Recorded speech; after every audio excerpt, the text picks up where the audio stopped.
오늘 이사야 59장입니다. 1절, 2절 읽고 이제 15절부터 끝까지 읽겠습니다. 여호와의 손이 짧아 구원하지 못하심도 아니요 귀가 둔하여 듣지 못하심도 아니라 오직 너희와 너희 죄악이 너희와 너희 하나님 사이를 갈라놓았고 너희 죄가 그의 얼굴을 가리워서 너희에게서 듣지 않으시게 함이니라. 15절 중간부터 여호와께서 이를 살피시고 그 정의가 없는 것을 기뻐하지 아니하시고 사람이 없음을 보시며 중재자가 없음을 이상히 여기셨으므로 자기 팔로 스스로 구원을 베푸시며 자기의 공의를 스스로 의지하사 공의를 갑옷으로 삼으시며 구원을 자기의 머리에 써서 투구로 삼으시며 보복의 속옷을 삼으시며 열심을 입어 겉옷으로 삼으시고 그들의 행위대로 갚으시되 그 원수에게 분노하시며 그 원수에게 보응하시며 섬들에게 보복하실 것이라. 서쪽에서 여호와의 이름을 두려워하겠고 해돋는 쪽에서 그의 영광을 두려워할 것은 여호와께서 그 기운에 몰려 급히 흐르는 강물같이 오실 것이미로다. 여호와의 말씀이니라. 구속자가 시온에 임하며 야곱의 자손 가운데서 죄가를 떠나는 자에게 임하리라. 여호와께서 이르시되 내가 그들과 세운 나의 언약이 이러하니 곧 네 위에 있는 나의 영과 네 입에 둔 나의 말이 이제부터 영원하도록 네 입에서 네 후손과 입에서와 네 후손 내 후손의 입에서 떠나지 아니하리라 하시니라. 여호와의 말씀이니라. 아멘. 예, 성경 그냥 구약 성경 그냥 읽으면 이제 어렵습니다. 이제 근데 자꾸 보다 보면은 이제 성경의 화법 같은 것도 좀 익숙해지고 또 말하려는 이제 패턴 같은 것도 보이게 되고 해서 보다 보면 또 쉬워지게 됩니다. 그 성경에는 이제 그 반복법을 자주 씁니다. 특히 이사야 59장 쭉 읽으면 거의 매 절마다 같은 뜻을 다른 표현으로 반복해서 얘기를 하고 있습니다. 여기서 여호와의 손이 짧아 구원치 못하심도 아니요 귀가 둔하여 듣지 못하심도 아니라 하는 말도 이제 같은 의미의 반복이죠. 너희 죄악이 너희와 하나님 사이를 갈라놓았고 너희 죄가 그 얼굴을 가리어서 너희에게서 듣지 않게 하심이라. 이것도 이제 똑같은 내용의 반복이죠. 읽어보면 거의 이렇게 매 절마다 이제 같은 의미의 다른 표현을 반복해서 쓰고 있습니다. 1절, 2절은 하나님과 사람 사이에 뭐가 막혀서 이렇게 교통이 안 되는가 하는 문제를 말씀합니다. 하나님의 손이 짧은 것도 아니고 귀가 둔한 것도 아니다. 너희 죄가 너희와 하나님 사이를 갈라놓았다. 그 얼굴을 가리게 했다. 이렇게 말씀합니다. 요즘 시대에 뭐 너 죄인이다 이렇게 말해가지고 가슴에 와닿기가 참 힘듭니다. 분명히 우리에게 어떤 문제가 있지만은 그걸 죄라고만 표현하면은 그게 법적인 문제인지 뭐 양심의 문제인지 아니면 더 근원적인 문제인지 그 명백하게 담겨져 있지 않기 때문에 그 표현 전달이 어렵습니다. 그래서 이걸 다른 말로 인간의 가장 문제를 다른 말로 뭐라고 표현하면 좋을까 하는 사람들이 그걸 많은 사람들이 생각하고 표현을 했습니다. 근데 이제 그 폴 틸리라는 신학자는 이게 죄라는 문제를 죄라고 이야기를 안 하고 소외라고 그렇게 이야기를 했습니다. 그 소외, 인생의 본질과 현실의 분리, 이거를 이제 소외라고 말했는데, 그 사람이 느낄 때도 소외되는 기분, 내가 뭔가에서 중요한 것에서 배제되는 그런 기분, 이게 이제 분리불안으로 이어지는 거잖아요. 이것이 사람을 참 불편케 하는 것이고, 어릴 때는 뭐 나랑 안 놀아준다, 또는 학교 다닐 때는 따돌림을 당한다든지, 직장에서는 중요한 일에서 내가 배제된다든지, 또 뭐 교회까지 와서라도 뭐 누가 주도권을 잡냐 이런 문제가 생긴다든지, 이런 것은 이제 그때그때 우리가 느끼는 표면적인 문제지만은 근원적으로는 이제 본질에서 분리되는 것이 소외입니다. 예, 하나님이 주신 본래의 선함을 잃어버리고 살고 있는 상태, 본래 우리가 가져야 될 것을 잃어버리고 그것으로부터 분리된 상태, 이걸 이제 기독교적인 말로 하면은 죄라고 그렇게 말할 수가 있습니다. 예, 근데 예수 그리스도가 이 본질과 우리의 현실 사이, 하나님과 사람 사이에 소외를 극복할 수 있는 이제 새로운 존재다. 이제 이렇게 이제 틀리는 정의를 내리고 이제 그 생각들을 전개해 갑니다. 예, 하나님과 사람 사이에 그 정말 하나님이 100% 말씀하시고 그걸 사람이 100% 알아듣고 하나님이 이렇게 말씀하셨다 하면은 이제 뭐 얼마나 좋겠어요. 근데 그게 전달이 잘 안 된다는 겁니다. 구약 성경에서는 선지자들이 여호와께서 내게 임하여 이르시되 여호와께서 가라사대 하나님이 직접 말씀하시는 것처럼 그렇게 얘기를 합니다. 우린 그게 뭔지를 다 모릅니다. 그래서 이제 이 아주 적극적인 사람들은 하나님이 나한테 이렇게 말씀하셨다. 이제 이렇게 이야기를 하고 또 그걸 좀 완곡하게 표현해서 하나님의 음성을 듣는다. 또는 하나님의 뜻을 분별한다. 이런 이제 일을 합니다. 근데 중요한 것은 아무리 하나님이 직접 나한테 말씀하신다 하더라도 그건 내가 인식하는 거기에 이제 문제가 또 생깁니다. 그 사람이 내 앞에서 직접 내 귀로 듣는 데서 이야기를 해도 그 말을 오해하는 경우가 참 많거든요. 그거는 그 말을 듣는데 그냥 있는 그대로 들리는 것이 아니고 나의 경험이나 나의 선입견, 선지식 또는 주관에 따라서 또는 내 욕심이나 내 선호에 따라서 그 말을 이해하고 해석하기 때문에 그래서 이제 그 사람이 말하려는 의도 그대로 듣기가 참 어렵습니다. 사람과 사람이 같은 한국말을 하고 살아도 말을 눈앞에서 하면서도 오해가 생기는데 하나님과 사람 사이에 하나님이 나한테 이렇게 말씀하셨다고 그렇게 말하긴 참 어려운 문제입니다. 최근에 한 분이 이제 책을 줘서 봤는데 이제 그리스도에게서 온 편지라고 해서 예수님이 자기에게 직접 하신 말씀을 자기가 대언을 한다. 대언자가 되어서 그래서 예수님이 직접 하시는 말투로 받아 쓴 것처럼 이제 그렇게 적은 책입니다. 예수님이 과연 직접 어떤 사람에게 그렇게 말씀하실 것인가? 우리가 이제 말하자면 빙의를 한다면 내 어떤 그 입과 내 머리를 빌려 가지고 빙의를 하는 것이라면 그거는 이제 우리의 인성을 상실하게 만드는 것이거든요. 그 빙의는 우리 인성을 배제하고 우리 인성을 상실하게 만드는 것이죠.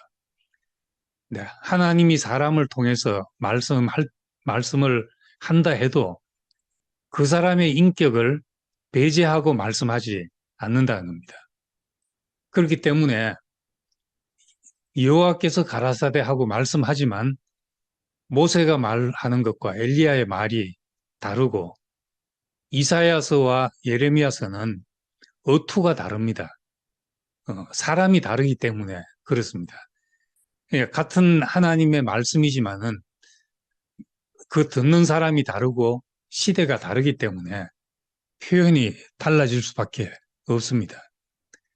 그래서 이제 그 책도 이제 그 비판적으로 보면은 그 사람의 현재 지식 수준이 그대로 드러나 있고 관심이나 이런 것이 그대로 다 드러나 있는 겁니다. 그러니까 이제 물론 다 좋은 말들이지만은 결국은 자기를 예수에게 투자시켜서 그렇게 말하는 것이다.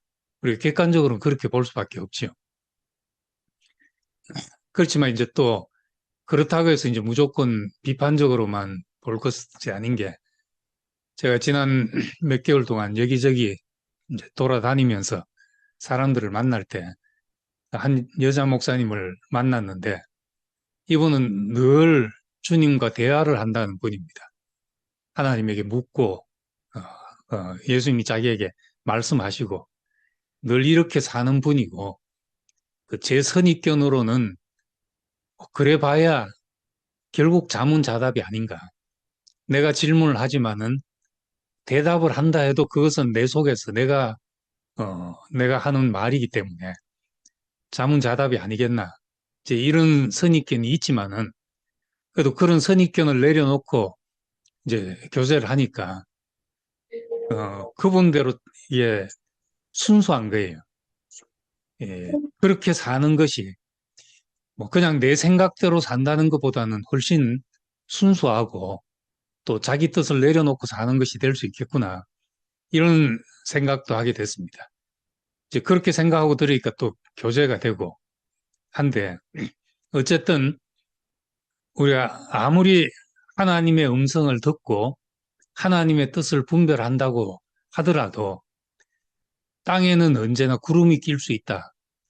그거를 기억해야 합니다. 내 인식에는 오류가 생길 수 있습니다. 요즘 컴퓨터 같은 기계도 오류가 생기고 하는데 사람이란 이 구조는 더더욱 그 인식의 오류가 생길 수밖에 없습니다. 그러니까 하나님과 사람 사이에 하나님이 손이 짧은 문제도 아니고 이제 기가 둔한 문제도 아니고 너희 죄 때문에 가리워졌다 이렇게 말했으니까 우리에게 가리워진 것이 문제지요.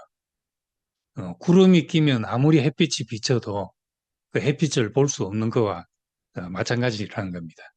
우리의 상태를 얘기하고 있습니다. 이제 그러면서 3절에서 8절까지는 이제 이스라엘을 향한 이 이사야의 질책입니다. 이사야의 질책인데 너희 손이 피해 너희 손가락이 죄악에 더러워졌으며 이것도 반복법이지요. 표현이 너희 입술은 거짓을 말하며 너희 혀는 악독을 내뱉음이라. 이 표현이 전부 그렇게 반복적으로 되고 있습니다. 손에 피가 묻었고 혀는 악독을 바란다. 그리고 너희 공의대로 소송하는 자도 없고 진실하게 판결한 자도 없다. 예, 우리의 어떤 송사나 또 판결이 다 왜곡돼 있다는 겁니다. 사람에 대한 송사, 꼭 이은 법정에서의 문제가 아니라 우리가 누구를 송사할 때도 그렇습니다. 정말 공정하게 불의를 보고 불의다고 말하고 그렇게 하냐. 그 이전에 이미 우리의 마음의 추가 기울어져 있는 경우가 많습니다. 그래서 다 그렇기 때문에 악을 잉태하고 죄악을 낳는다. 이렇게 표현합니다. 불의한 판단. 이 판단이 난무하니까 모두 불의한 판단에 놀아나는 것이요. 그리고 5절에 보면 여기 독특한 표현이 있어서 제가 제목으로 올려놨는데 독사의 알을 품으며 거미줄을 짠다. 그 알을 먹는 자는 독 때문에 죽을 것이고, 그 알이 밟힌 적 터져서 독사가 나온다. 독사의 알을 품었다 했는데, 뭔가, 이제, 이 처음부터 제거하지 못하고 악을 품고 있으면, 거기서 이제 다시 독사가 나온다는 말이죠. 예. 그러니까 뭔가 열심히 잉태하고 품고 뭔가를 산출하기 위해서 하고 있는데, 근데 이스라엘의 상태를 보니까 독사의 알을 품고 있다. 이렇게 표현을 합니다. 그 말은 거기서 나오는 결과가 더 악한 것이 나온다는 것이죠. 성경의 표현대로 하자면은 예수님이 마태복음 23장에 바리새인들을 질타하면서 너희는 교인 하나를 얻기 위해 바다와 육지를 두루 다니며 생기면 너희보다 배나 더 지옥 자식이 되게 한다. 이렇게 말합니다. 근데 왜 하나님의 자녀를 낳기 위해서 품었는데 왜 거기서 독이 나오냐? 이런 질타입니다. 이사야 58장을 보면은 지난주에 봤던 이사야 58장은 정반대의 결과죠. 네게서 날 자들이 무너져 황폐한 곳을 다시 세울 것이고 독을 제거하고 살만한 곳이 되게 하겠다. 이렇게 이제 우리에게서 날짜들이 이래야 되는 건데 이스라엘은 그 독사의 알을 품고 있어서 그 품은 데서 나온 것이 결과가 더 독한 것이 나오더라는 것이죠. 성령으로 시작했으면 어떻게 육체로 마치겠냐? 그 시작이 육이기 때문에 그런 것이 아니냐? 육이 나오는 거는. 그래서 만약에 나온 결과가 육신의 일이 현저하다면은 그것은 시작부터 여기에 표현대로 하자면은 독사의 알을 품어서 그런 것이고 심한 표현이지만은 갈라디아서의 표현대로 하자면은 시작이 육이라서 육이 나오는 것이다. 이렇게 말하는 것입니다. 예, 그리고 이제 거미줄을 친다. 독사의 알을 품으며 거미줄을 짠다.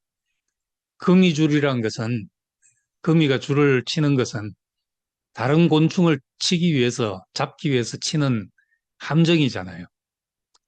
근데 6절에 보면은 이제 옷을 만들어서 그 거미줄로 짜는데 그 짠 것으로는 옷을 이룰 수 없을 것이요. 그 행위로는 자기를 가릴 수 없을 것이다. 그러니까 그 열심히 짠 그것으로 자기의 어떤 부끄러움과 수치를 가릴 수가 없다. 내 의로는 가릴 수가 없다.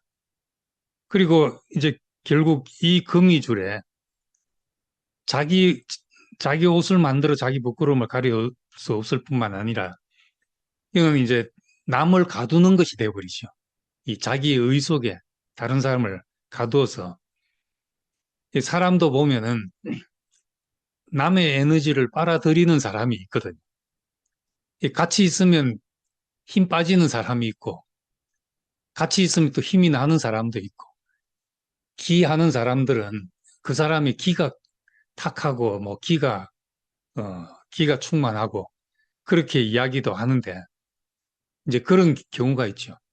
부정을 내놓고 자기 타령만 내놓고 하면은 이상이 그 다른 사람의 에너지를 뺏어서 살려는 방식이죠. 근데 내 죽음과 내 연약함과 내 가난함을 내놔서 뭔가 그거 얘기를 들으면은 사람을 또 살게 하는 양식이 있다는 겁니다. 그래서 이 그물을 치고 그 사람들을 걸려서 벗어나지 못하게 하는 것, 그 사람의 영향에서 벗어나지 못하게 하는 것, 요즘 말하는 그 가스라이팅 같은 이제 그런 표현이라고 할 수 있는데, 그게 다 이제 거미줄 짜는 것 같은 일이라고 할 수 있습니다. 그리고 이제 9절부터 쭉 그런 내용들을 지나서 이제 9절부터 15절까지는 이 같은 이사야가 말을 하는데 이사야가 하나님의 마음을 대신해서 3절부터 8절까지는 이제 이스라엘을 질타하는 말이고 다시 9절부터 15절까지는 이제 백성을 대신해서 여기서 우리라고 말하면서 이제 하나님 앞에 함께 자백하고 중보하는 이제 그런 내용입니다. 정의가 우리에게서 멀고 공의가 우리에게서 미치지 못한 적 우리가 빛을 발하나 어두운 뿐이요 밝은 것을 바라나 캄캄한 자 가운데 행한다. 그러니까 우리는 다 어두워서 그랬습니다.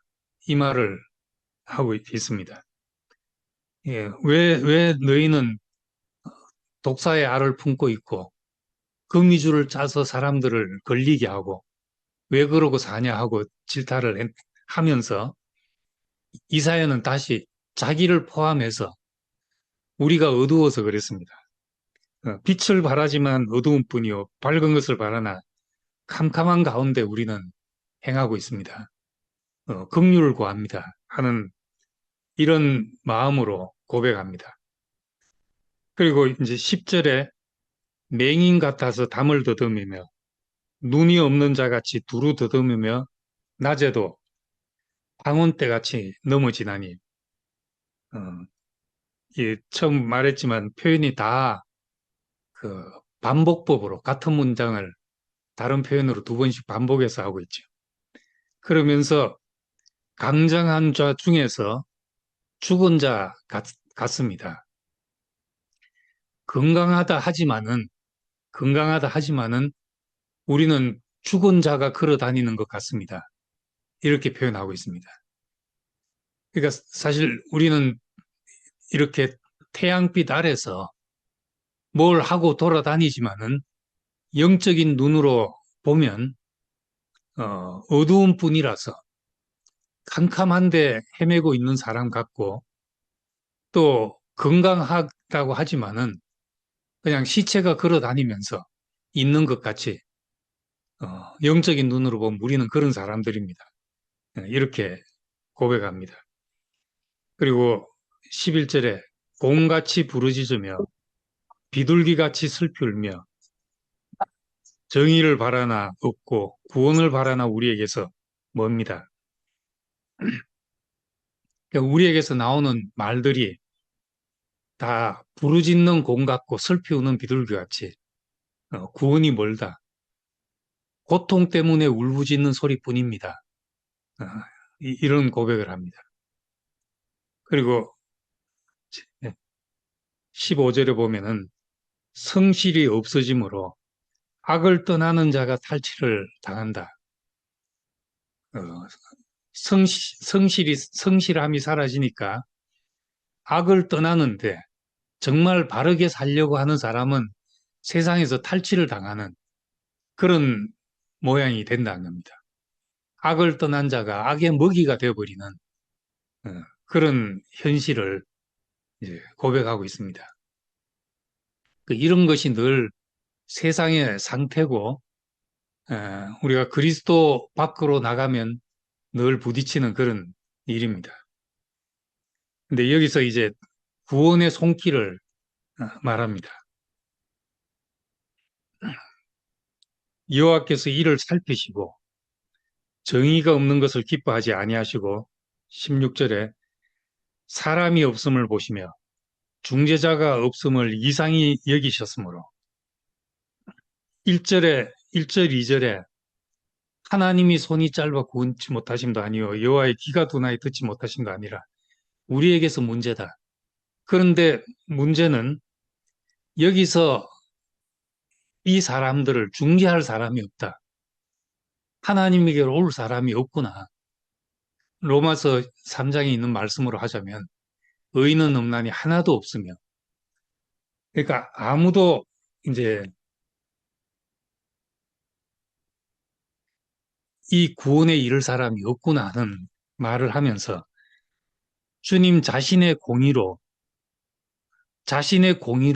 우리를 건지시겠다 하는 약속을 합니다. 사람이 없고 중재자가 없음을 이상히 여기셨다 했는데, 이상히 여기셨다는 말은 이제 어찌할 바를 몰라 하셨다. 그래서 하나님과 사람 사이의 문제로 해결할 자가 없음을 강조하고 있는 말입니다. 그래서 자기 팔로, 자기의 공의로, 그리고 이제 17절에 보면은 하나님의 열심을 입어 겉옷으로 삼으시고, 이렇게 해결하니까 우리는 이제 우리의 구원은 하나님의 팔과 하나님의 의와 하나님의 열심에 있는 것이죠. 그리고 이제 마지막 21절에도 새 언약이 나옵니다. 너희들과 세운 나의 언약이 이러하니 내 위에 있는 나의 영과 내 입에 둔 나의 말이 이제부터 영원하도록 내 입에서와 내 후손의 입에서와 내 후손의 입에서 떠나지 아니하시리라 하시니라. 이게 그 예레미야 31장입니다. 예레미야 31장 31절 이하에 있는 그 말씀과 사실 내용상 같은 말이죠. 율법은 우리에게 너희가 이렇게 하면 내가 이렇게 복을 주겠다는, 이것이 옛 언약이라면, 이제 새 언약은 하나님의 영과 하나님의 말씀을 우리 속에 두시겠다 하는 약속입니다. 우리 속에 두어서 이제 하나님과 사람 사이에 중간에 구름이 끼고 이런 문제가 없게 하시겠다는 어, 새로운 약속이죠. 이것이 이제 신약에 오면은 성육신으로 또 오순절로 그의 영이 임해서 오순절날의 그런 사건으로 우리에게 임하는 겁니다. 이 말은 이제 그리스도가 와야만 우리의 구원이 해결하게 된다는 그런 말이죠. 그래서 이제 전체적으로 보면은 하나님과 사람 사이에 왜 이렇게 구원이 거리가 뭐냐? 내 손이 짧은 것이냐? 내 팔이 짧은 것이냐? 내 귀가 둔한 것이냐? 너희 문제다. 그렇지만 이제 너희 문제를 지적하고 너희는 지금 뭔가 열심히 품고 해산의 수고를 하려고 하는데 그건 독사의 알을 품는 것이다. 그렇게 말했을 때 이제 백성들의 고백은 우리가 어두워서 그랬습니다 하는 말을 합니다. 그리고 이제 하나님의 새로운 약속이 중재자가 없어서 그런 것이구나. 내가 내 영을 너희에게 두겠다. 내 말을 너희 입에 두겠다 하는 약속을 하는 거죠. 그래서 우리가 만약에 이 약속이 없이 산다면은, 우리 이런 이제 새 언약이 없다면은 우리는 이 3절부터 8절처럼 이 불의한 판단이 난무한 가운데서 뭔가 열심히 품고 하지만은 독을 품고 사는 이런 자리를 벗어날 수가 없습니다. 그래서 만약에 이제 우리가 하나님을 위해서 뭔가를 한다고 하면서 독이 나온다면, 분노가 나오고 독이 나오고 또 미움이 나오고 이런다면 그건 이 독사의 알을 품고 거미줄로 옷을 짜고 있는 것이나 다를 바가 없는 문제죠. 그래서 저는 그래서 이 거미줄로 옷을 짠다는 말을 좀 더 깊이 생각을 하면서 그 내가 한 가지 짧은 기간 목표로 가지는 것은 사람들을 어떤 내 영향 안에 가두지 않는다는 것. 내 이해와 내 지식의 한계 속에 가두지 않아야 되는구나 하는 것을 깊이 느끼게 됩니다. 그래서 더 이제 넓게 볼 수 있고, 우리의 개인의 경험이란 것은, 우리의 개인의 경험이란 것은 개인의 범위를 벗어날 수 없기 때문에, 어거스틴의 표현대로 조개 껍데기에 바닷물을 담아서 그걸 보여주면서 이것이 바다다 하는 것과 이제 같은 일이죠. 그냥 나는 바닷물을 조금 맛봤다. 이렇게 말해야 되는데, 그 조개 껍데기에 담은 바닷물을 가지고 이게 바다다. 이렇게 말할 수 없는 것처럼. 그런 이제 오류만 범하지 않는다면은 우리의 경험들이 다 모여져서 참 한 조각 한 조각이 모여져서 하나님을 온전히 표현하게 될 것입니다. 이 성경 특히 이사야는 이렇게 한편으로는 백성의 상태를 질책하면서도 그 우리의 허물어지고 깨진 그 삶의 자리에 항상 하나님의 희망을 우리에게 가져다 주고 있습니다. 새로운 약속을 가져다 주고. 그래서 이사야를 이제 희망의 선지자라고 이제 그렇게 부르기도 합니다. 오늘 이 마지막 절의 약속대로 나의 영과 나의 말이 너와 내 후손과 내 후손의 후손의 입에서 떠나지 않는다 하는 약속처럼 우리 안에서도 참 하나님의 깊은 영 하면 잘 모르겠으면 하나님의 마음, 하나님의 생명과 본성이 우리 안에서 살아서 우리가 뭔가를 내가 품고 결국 이제 독이 나오는, 내가 열심히 품어서 잉태해서 독이 나오는 것이 아니라 우리에게서 나오는 것이 하나님의 말씀과 하나님의 영이 나오는, 우리 자신이 깨어지면 하나님의 말씀이 흘러나오는 이런 사람으로 우리를 바꾸신 것을 감사드립니다. 주님을 찬양합니다.